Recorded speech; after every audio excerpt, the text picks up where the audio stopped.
एक जंगल में सज्जू नामी शख्स गांव की तरफ जा रहा था। देखने में अनजान लग रहा था। गांव में पहुंचकर करीम नामी शख्स के घर के बाहर से आवाज़ लगाता है। चाचा चाचा, मैं दूर गांव से आ रहा हूँ। मुझे बहुत प्यास लगी है।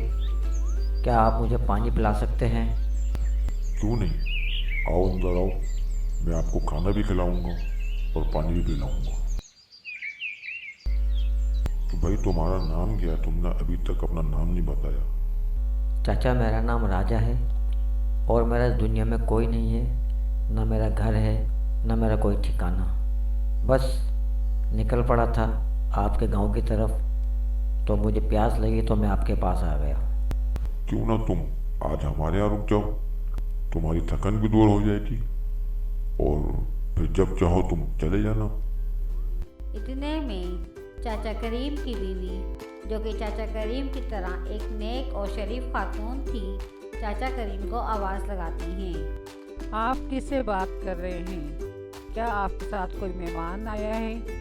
अरे वो एक अनजान मुसाफिर था जो बहुत परेशान था, उसे मैं अपने साथ ले आया। अरे ये आपने बहुत अच्छा किया, लेकिन मैं आपको बताना भूल गई। ज़मींदार आया था और बोल रहा था कि अगर एक हफ्ते के अंदर तुमने मुझे पैसे वापस नहीं किए तो मैं ये घर और खेत सब पे कब्जा कर लूँगा। अरे मैं कोशिश तो कर रहा हूँ ज़मींदार के पैसे देने की, लेकिन पर तुम फिक्र नहीं करो, अल्लाह सब बेहतर कर देगा। राजा दूसरे कमरे में बैठकर चाचा करीम और चाची की सारी बातें सुन रहा होता है और सोचता है कि ये लोग बहुत नेक और शरीफ लोग हैं। इन्होंने मेरी मदद की है, अब मेरा भी फ़र्ज़ बनता है कि मैं भी इनकी मदद करूं। अब राजा चाचा करीम के साथ उनके घर में रहता है और उनके साथ उनके घर के कामों में और खेत के कामों में उनका हाथ बटाता है। एक दिन जब चाचा करीम और राजा खेत में काम कर रहे होते हैं, इतने में अचानक ज़मींदार आता है और बहुत तेज़ लहजे में चाचा करीम को बोलता है। ओए करीम, तूने मेरे अभी तक पैसे क्यों नहीं लौटाए? तू जानता है ना कि अगर तूने मेरे पैसे नहीं लौटाए तो मैं तेरा खेत और तेरा घर सब अपने कब्जे में ले लूँगा मैं। नहीं नहीं ज़मींदार, आप ऐसा नहीं कर सकते। मैं बहुत जल्द आपकी रकम वापस कर दूंगा। मैं देखो, मेहनत तो मैं कर रहा हूँ, पर क्या करूँ, महंगाई इतनी हो गई है और गुर्बत भी है। मैं कर दूंगा, आप ज़मींदार साहब, मैं आपका पैसा वापस कर दूंगा। ठीक है, अगर तूने एक हफ्ते के अंदर अंदर मेरे पैसे वापस नहीं किए तो मैं तेरा घर और खेत, समझ गया ना? चाचा करीम बहुत अफसरदा हो जाते हैं। राजा ये सब देख रहा होता है और सोचता है कि अब वक्त आ गया है, मुझे इनकी मदद करनी चाहिए। ये सोचकर वो 2-4 दिन के लिए गांव से चला जाता है। क्या हुआ? आपने कुछ पता लगाया? राजा कहाँ चला गया है? 3-4 दिन हो गए, वो बगैर बताए कहाँ चला गया?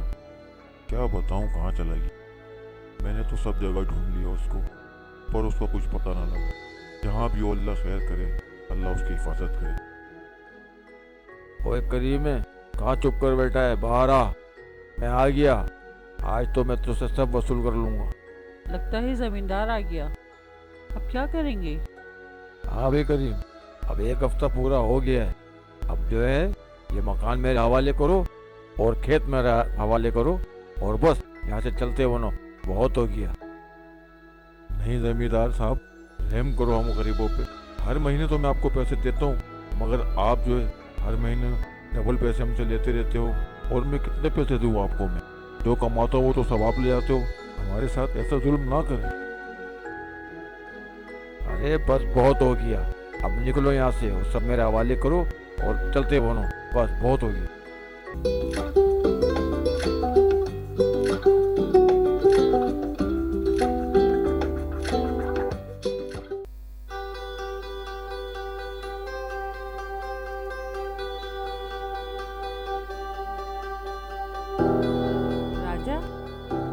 राजा है।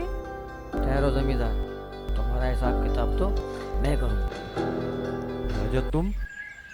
हाँ करीम चाचा, मैं गरीब नहीं बल्कि बहुत बड़ा बिजनेसमैन हूँ। मैं गांव में आया था गरीब बन के, ताकि कोई मुझे अमीर ना समझे और मैं गरीबों की ज़िंदगी को करीब से देख सकूं कि गरीब कैसे होते हैं।